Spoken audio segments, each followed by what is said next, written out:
Hi guys, welcome to the AMIGArama podcast. I'm your host Lorfarius, and in this week's show we are going to be taking a deep dive into R-Type, and that makes episode number 57. While we are really getting on with these numbers, this has been quite the special episode to prepare as well. I've had all sorts of problems trying to get the gameplay footage. It would work on everything I played it with, original Amiga, on the actual PC through emulation, you know, no problems. I then recorded 2 hours worth of footage and none of it worked. It actually managed to corrupt it in the video editing program I'm using. Now sadly I'm not some big video producer or got like squillions to spend on all those Adobe programs or anything fancy like that. It's just freebie editing software. So I was up the creek without a paddle. But luckily I managed to restore part of it and jiggle things together. And I think it all came together quite well. I really wanted to get across the slow learning curve with this game and the amount of effort it takes, and just to show that you will get better the more and more you play. Anyway, I don't want to spoil the review for you in a bit, but it's probably worth going having a look at this week's gameplay footage, which you can find on the main site. Now, moving over to this week's news. Now, I'm a bit late with this, I always am with the Amiga stuff.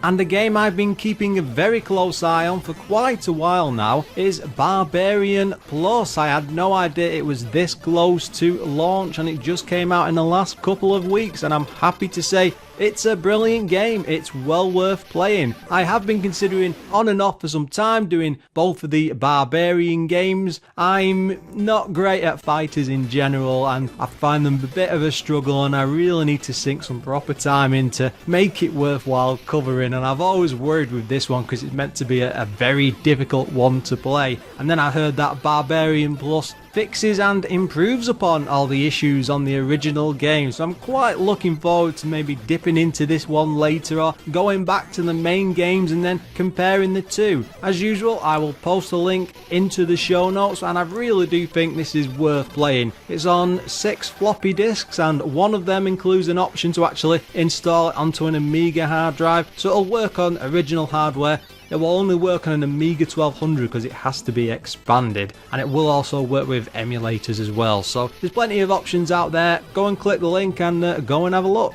Reading through Indie Retro News the other day, I noticed a post about a brand new set of Amiga CD32 games. No, sadly, I still don't have one. It's still on my plan to get one in future, but seeing stuff like this really does drive me to pick one up. This is meant to be part of an anthology, and it's the first big CD box set. It's got all printed covers, looks really fancy, so you can do your own cover and print it off if you want. You just need like a double case, I think. Anyway, it comes packed with Team 17 games, which is the complete Amiga works, but why them, which is version 1.1. That's got games like Alien Breed, Project X, it'll be Assassins, all the rest of them. The Psygnosis collection, that's their complete Amiga works version 1.1, so these have all been updated. So you've got games in there like Lemmings, Shadow of the Beast. Again, we covered them, all of them, a few months ago now, isn't it? God, that is going back a bit. Also, Festive Amiga Christmas Crackers.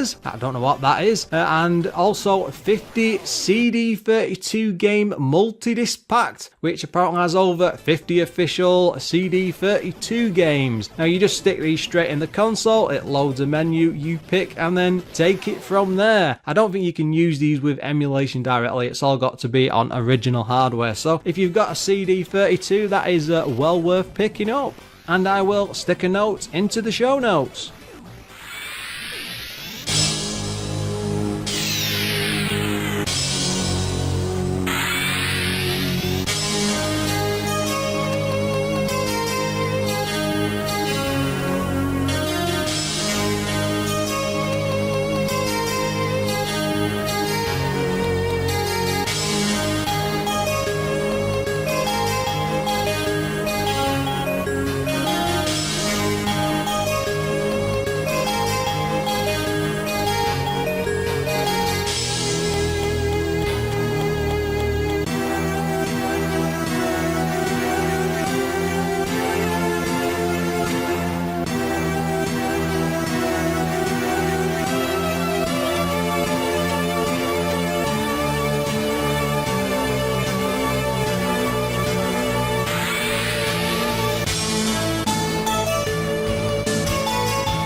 Lately, I seem to have become a bit obsessed with shooters, and that's probably the main reason why I've gone and picked R-Type this week. After playing Deluxe Galaga, I'm still playing that by the way, it's very addictive. I've been looking more fondly at other shooters and trying to find the best ones, and I started going down the path of, well, if you can get great original Amiga games like that, yes I know Deluxe Galaga was effectively a spin-off of an arcade game, then the other ports of arcade games must be fantastic. So I've been dibbing and dabbing, what a weird thing to say, out of all these different games, and R-Type is probably one that really stands out in my mind. It was one of the first console shooters I think I ever properly played. Now this was back around the early 90s. I managed to get my hands on a Master System and it had a few games with it, you know, nothing too amazing. I think it had like Sonic the Hedgehog, Hang On, stuff like that. This was the second time I've ever owned this console, and it was effectively the first time I really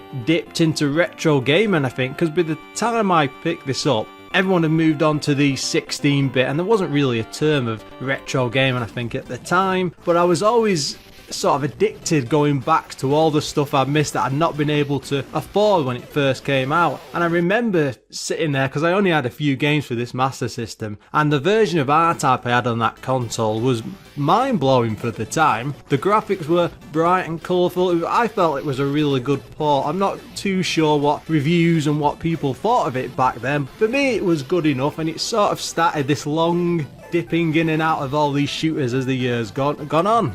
So with some trepidation, let's have a look at R-Type on the Amiga. Now, this was published by Activision, and they've done games like Afterburner 1 and 2, Dragon Breed, I hear very good things about that, I think it's a shooter unless I'm off on one. Ghostbusters 2, everybody's favourite game, especially on the ZX Spectrum, Ninja Spirit, Predator, etc, etc. Activision were one of these huge publishers, they still are to this day, but they pumped out an incredible amount of Amiga games and it'd take forever to list them all out. The developer was Factor 5, yes it's that, Factor 5, BC Kid, Denaris and Katakis. Now these games are weirdly linked, I think we'll dip into this a bit later. One of I think is effectively the same as the other because it was a rip-off of R-Type, very strange. Turrican 1, 2 and 3, I've still not played the third Turrican game, I've only dipped in and out of the other two, so it might be something I'll come back to at a later date. Don't worry guys, I'm not going to do a free running week show of Turrican episodes. I'm sure some of you might like that, but I've always worried a bit how the Shadow of the Beast episodes came out because it was so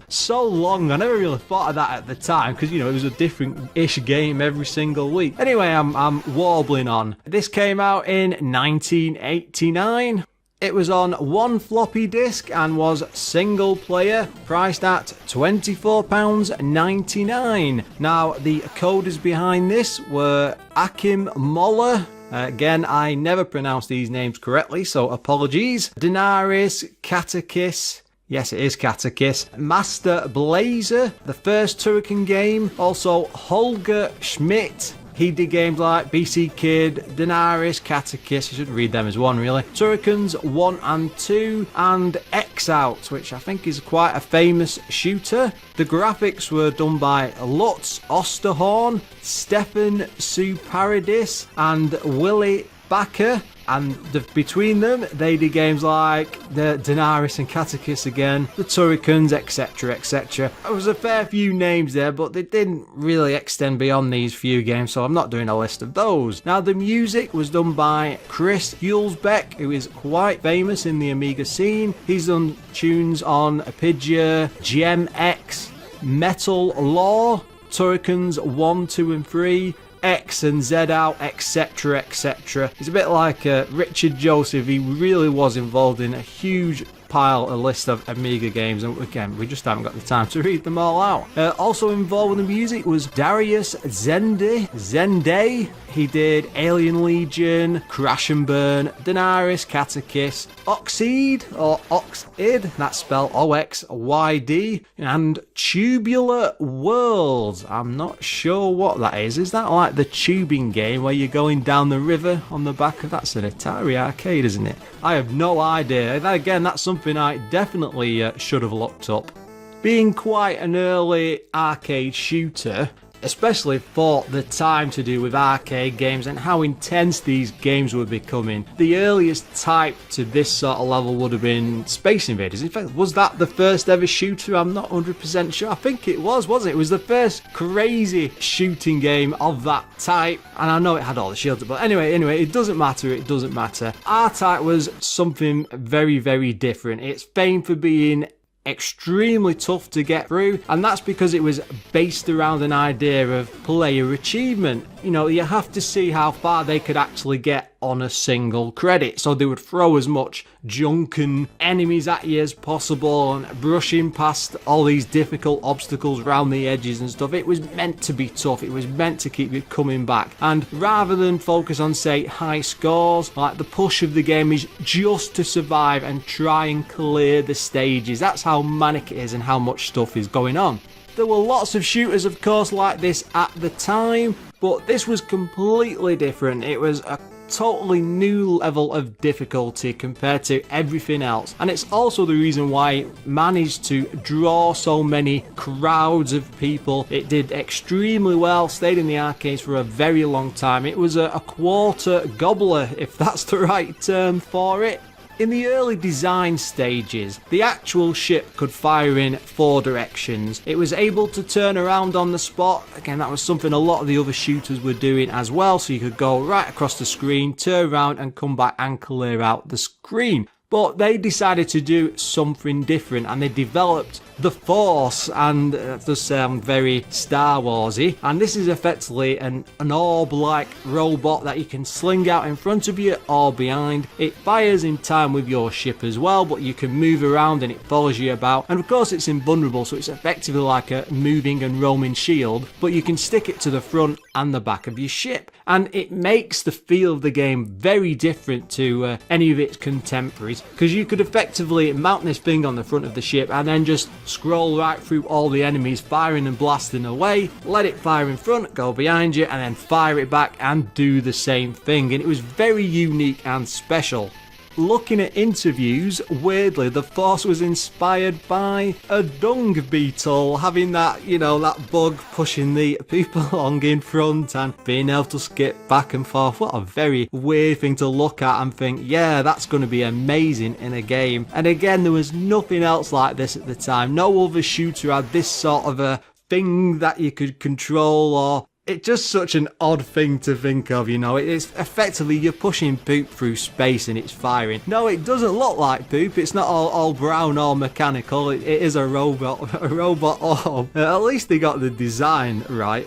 There is other interesting design choices about the game. For example, on the 3rd stage you get to face off against this huge alien ship, and you know, you have to fly around this. It's absolutely massive. You've got this tiny little dotty thing, and this thing like fills up several screens, and you are flying around it effectively in a circle, going right underneath to the front and then coming back over it. And yes, it's the screen scrolling and taking its time, but this wasn't something that was done in, I don't think, in any other games. I can't think of any, maybe later on, that did this sort of stuff. But the clever thing about it was you were able to take out sections, and you know, you blow them up, you move on to the next section, you blow that up, eventually you get to the end and it's like, it's a huge boss effectively. Now originally this was going to be the boss right at the end of the game, but they realised when they were designing the game, because it was going to be so difficult, the actual chance of so many people getting this far in the game, because it probably cost you $50-$60 or pounds at the time, a crazy amount of cash to throw into this thing. They decided to bring it forward and stuck it in the third stage, which is quite difficult to get to but not impossible, and it just meant that so many people got to see this. I've seen this on every version I've ever played, and it really is an amazing,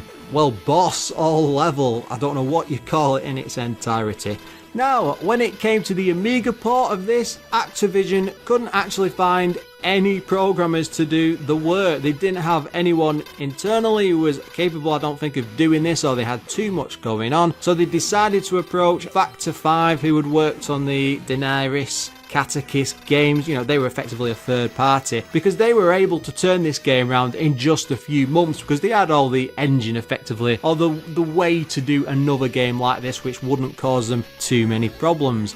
Catechist was actually seen by Activision as being extremely close to R-Type, so they decided to get them to rename it to Daenerys and then port it over as R-Type. I think it's a very strange and story there. I'd never really seen anything like this. It's like, rather than sue these guys, it's like, well, let's just use what they've done before and let them work on it and come up with their own version of R-Type. It's not something you see across very many companies. Now, the arcade game, weirdly, didn't have any sort of arcade theme, so Chris Hulsbeck completely created his own from scratch, and it seems to be one of the most well-regarded Amiga themes. It gets named in all these like top 10 lists. It's very, very popular, and I did go and have a listen to it online as a separate entity. I'll stick it into the actual show itself so you can have a listen. It's a really good tune and it matches the game well, and weirdly it's sort of become the go-to theme for the version of the game. But if you play this in the arcade, there's nothing there. I've actually tried it myself on main and it's just effectively silent. There's no fancy tunes kicking off. There's music and stuff within the main game itself, but not to this degree. So Chris did an absolutely amazing job. Now, he used a Korg M1 synthesizer to create it. I think we mentioned that before. It keeps popping up as the instrument or the synthesizer of choice, because it's not an instrument, is there? I do apologise about this stuff, guys. I know absolutely nothing about creating music and I'm bound to get this stuff wrong. Now, it was ported to the Amstrad CPC, the Atari ST and the E, Commodore 64, MSX, PC Engine, Game Boy, Sega Master System, as I've said before, the Sharp X68000. That's an awesome Japanese computer that plays many arcade ports. I have never actually seen one in person or even played on one. I have played on lots and lots of emulated games though, and I would say I wouldn't bother buying one because they're just too expensive. They're like £400 to £600 these days, but it's definitely worth tracking down because it has some of the best arcade ports on any home system and they all look absolutely amazing, almost arcade level. This also came out on the ZX Spectrum, I'm sure I played it on there, and Sony's PS1. It had so many sequels, it would be crazy to list them all. Some of these were even remakes, like you look at something like on the Super Nintendo and you've got Super R-Type, which is the same game but done up a bit more and rejigged and stuff, and they always kept releasing these games. I'm pretty sure that some came out on the PS3, possibly the PS4, I'm not too sure about the modern times. Anyway, if you're into R-Type, you'd still be able to find something to play to this day. This does have quite a unique story to say the least, and we'll just go through the manual.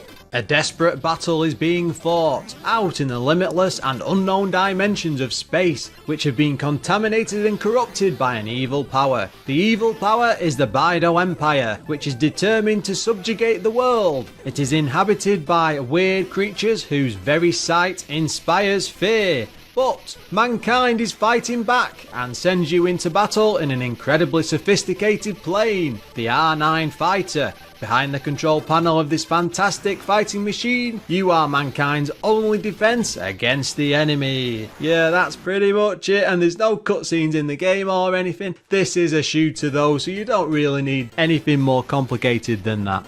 R-Type is a side-scrolling shooter which goes from left to right. You can see your ship in the middle when you start off. Of course, you can move around freely all over the screen. You're not limited to just, like, say, quarter of the screen. You can only come out a little bit. No, you can go up, down, and all over the place. Everything looks extremely sci-fi, very scientific and metallic, and also weirdly bulbous. I'm not sure if that's the right term. The ships and the enemies, you know, and all like the walls and the metallic stuff that's dotted around, they're bulging, they're pulsing, they're rounded, and it's a biomechanical look. And this is effectively what they were going for, is the whole design throughout the game, and it never really changes from that. Now, don't get me wrong, the full look of the levels and the graphics and stuff do take on that appearance, and it's not repeat like, say, tile sets or anything. They really do go over the top with the design stuff, and it really is a unique shooter and worth seeing on its own. Along the bottom of the screen is a slight status bar which shows things like the beam that you can use, lives, points, and the high score. Now, it controls a bit like Gradius. It's very slow to start off with, but with a few of the power-ups that are dotted around, you will soon pick up speed and you'll be flying in and out of things like crazy. Especially on the first level, that's a very good sort of tutorial because it gradually moves you up, and as the power-ups come in there, it gets quicker and quicker, and the enemies don't just hit you straight away. They build up slowly until you get further into the first level. Now, being able to move all over the screen, you have to be very careful of things like floors, ceilings, obstacles which are sort of floating in the middle of the stage. You've got to be on your toes constantly, because one hit and you're out, and that's it. Pressing fire sends out a single shot. If you hold it in, it will actually build up the beam bar, which I mentioned before, on the bottom of the screen. Now, when you release that, it sends out this fiery ball of death. It's almost metallic in the way it looks. It's not an actual fireball, but it looks very, very dangerous, and anything it hits, it will take out, and it will also go right from one side of the screen to the other. It does take time, of course, to build this up, but it's like the ultimate weapon, and it's well worth holding back, taking a shot, and firing it forward. At the same time, it offers this sort of level of tactical thinking, because you have to sit there on the spot, on the fly even, and think, do I go running in here guns blazing, or should I hover back a bit, take a moment or two to build up, and then fire one of these shots in first? And at the same time, the level's moving quite quickly, so it really does keep you on your toes. Now, there's a constant flow of enemies, so you always have to be thinking back and forth, you know, do I do this, do I do that? And of course, the levels split up in interesting ways. Sometimes it forces you to go up high or low, and there's constant streams of enemies, so whichever way you take, it's not going to be easy, and this weapon is a bit of a godsend. It's not just the single shot and the beam, of course. There are a few extra weapons as well as power-ups that you can pick up. The power-ups appear on the screen in a very strange way. It's this frog leaping robot which takes its time to move across, and it jumps up in the air. You've got to be quite quick in a way. It does take its time to get across, but if there's lots of enemies there, you can get stuck between a rock and a hard place just trying to pick up something that'll make you stronger. The power-ups range from a reflection laser that effectively bounces off walls, and this like blue beam that goes flying everywhere, especially if you're firing quite rapidly. Anti-aircraft, like homing missiles effectively. Ground laser, no, because there's also a homing missile in the sense that instead of those missiles flying out, these ones will come out and circle around slightly and go after nearby enemies. Then other power-ups like the extra speed, which I think you can increase at least a couple of times, and shields as well, as not of course forgetting the force orb, which effectively gives you a round robot orb right in front that fires at the same time as you. You can fling it around the areas. It's completely indestructible. You can take it into boss arenas and face off in front of them, and of course, as I said earlier, you can collect it, attach it to different parts of your ship, and of course it acts as either a shield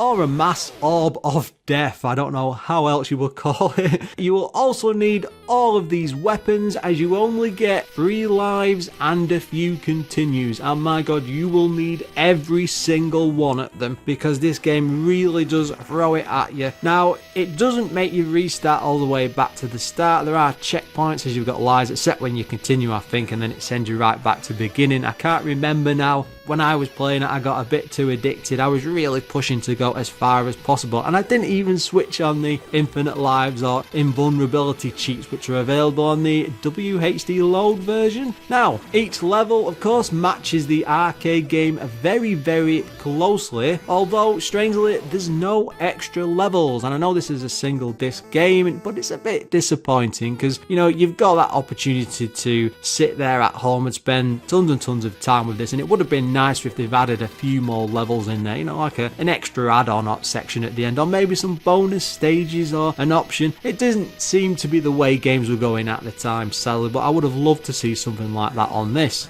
Though, despite not having any extra levels, the Amiga version was purposefully coded to be even more difficult than the actual arcade game. If you get used to playing the arcade game and you go back to, well, the Amiga version, it will kick your backside, and if you do it in vice versa, there's probably a good chance you're going to go flying straight through the arcade version. It's a very, very different game difficulty comparing them between the two, and it's quite famous for it, so I did look this up, so I'm not just making this one up, guys.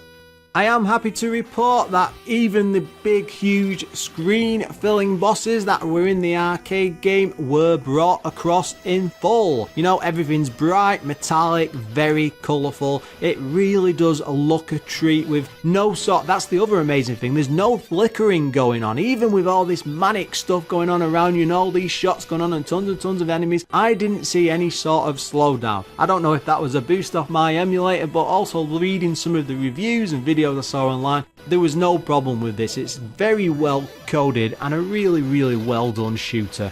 The music throughout the game is simply fantastic, and it's vastly better than the arcade. I did listen to the two, of course, on YouTube. Now, that opening theme that was made specifically for this is amazing. It really does suit the game well. I heard it early. It sounds really good. It's the perfect example of what the Amiga can do, especially when tackling an arcade game. The sound effects are quite good. They're never too annoying, even though you're tapping the button constantly to fire. None of it seems to get in the way. There's no overhangs or crashes. It's a very well done soundscape, and it's probably one of my favourite ones from a shooter I've played so far. They've done an amazing job with this. It's time to have a look at some of the game's problems. Now, first off, this is a bit of a strange one, and I'm not quite sure why, but some of the game stages don't actually have any of the backgrounds. It feels very, very strange because some of the others do. The first level in particular doesn't have the like scrolling star field behind it, and lots of other versions managed to put that in. I don't think things like the Spectrum did, but definitely some of the console ones. And just to see it on the Amiga, especially when, say, you get to the second level and the background is all there from the arcade and the third and the fourth, etc., and it just seems very weird that the first level just doesn't have anything like that. I'm not sure, maybe it was a programming thing, they ran out of time, or perhaps they really wanted to front load the beginning of the game, which everyone's going to see with so many enemies and speed and stuff. I don't know. Very, very strange thing to be missing. Now, of course, the difficulty. This is an odd one to point out, but I'll have to because it's very, very tough. I struggled with it. It's designed to be difficult, you know, by choice. Magazines of the time state that it was made harder by the arcade on purpose. You might not really like that from your shooters. At first I didn't. I really got stuck on it. You will get into a pattern with it, and if you start learning the waves, this is the other thing, there's waves of enemies and they always come from the same place. So with enough repetition and learning the games, you will learn where everything is. Some of the later stages, there's too many coming, of course, that can be incredibly tough, and a lot of it becomes more about skill and reaction time rather than just being focused on mad blasting. That's a a very weird way to say off on that one. Anyway, the other thing is this is addictive torture. It can be incredibly frustrating to lose all your weapons after you get killed, and there's a few occasions just before a boss fight, you've really overpowered your ship. You can take anything on. That's the thing I didn't say before. Once your ship is fully powered up, you feel invincible, and all it takes is that one lucky hit and you're down. I mean, you might as well restart the level if you're just before a boss, because the chances of you being able to defeat him properly with just the standard shot, and because in some occasions you won't even have the orb, so it's very, very difficult and tough. To be fair though, there are lots of lives and continues. You can also learn more as you're going through the game. I'm not sure what the score is there, but there's enough to see you through. You might have a chance at seeing the end if you've got enough patience to put up with the game over long periods. It's one of those you want to keep dipping in and out of and really try to learn the lessons over an amount of time and then seeing how far you can get. Sometimes it really does feel like there are far too many enemies to take on, but at the same time there is no slowdown or flicker to be seen, and it really is a sight to behold. And I'm not sure if this is really a problem, but I did note it down as one. This is a proper time sink. Just my first go on this, just as a bit of preparation for the show, I lost an hour to it. I couldn't stop playing. It was highly addictive. I tried it on my Amiga controller. I tried it on my 361 over on the PC, just to see how different it would be with different types of pad, and it doesn't really change there. But each time I couldn't stop playing. I was proper addicted to it. This really is an amazing game. Now, the magazines of the time seem to agree with me, because Zap gave it 94%, Amiga Force 79%, Your Amiga 82%, CU Amiga 91%, CVG 93%, and Commodore User 80%. None of the big names are there, I'm suspect because it was such an early Amiga game and none of them had actually been launched at the time.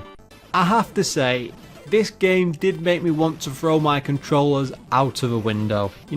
Despite it being so frustrating, so difficult, it had me wanting to play again and again, and that in itself is worthy of a special reward.